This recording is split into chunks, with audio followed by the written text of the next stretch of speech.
All right, social media, I am about to drop some premium octane knowledge on you here for you. If you're looking to settle out some debt, talked about it earlier today, you might not know exactly where to start. So let me give you some numbers and where this came from. So this morning, I'm on Bible study, right? And there are a lot of comparables in the Bible and debt and collectors. Even St. Matthew was a collector, right? Um, but today we studied Luke 16, 1 through 13. It's the parable of I guess you could call it the shrewd manager, right?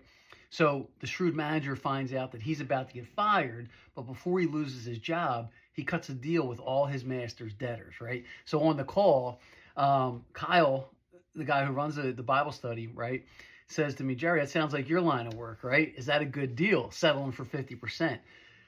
So that early in the debt, that's a pretty good deal for the person that's paying off the debt, right? The actual debtor, right? For the creditor, maybe not so much because it's pretty early in the game. So let me drop some knowledge on you. A lot of this, again, will depend on the creditor. So I'll give you a baseline of this. If your debt is charged off between 1 day and 120 days, you're probably going to look about a 75% settlement. Again, depends on the creditor. This is a good starting point for you. 121 to 240, you're probably looking at about 70%. 241 to 420, 65%. 421 to 600, you're looking at 55, maybe 50%. And then 601 up, you're probably in the 45 to 40% area. Now, again, some creditors might be a little bit more generous.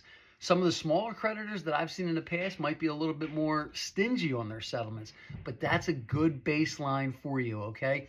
So start there. Look at your debt. When was it charged off? And listen, just because it's charged off doesn't mean you're not responsible. Don't let some of those influencers try to fool you. That's a bookkeeping term. The banks have wrote that debt off their books, but you're still responsible for it. But that's how you can do a good determining factor. So someone tries to pop you for 80 to 85% out of the gate, try to get them a little bit lower, okay? But understand, ultimately, it's their debt. This is just a guideline, if you will, on where you can start your negotiations. But I would always say start low, work high, and don't give it away like the shrewd manager did in Luke 16. And if you have any questions, reach out to your guy, the GSD guy, Jerry Smith.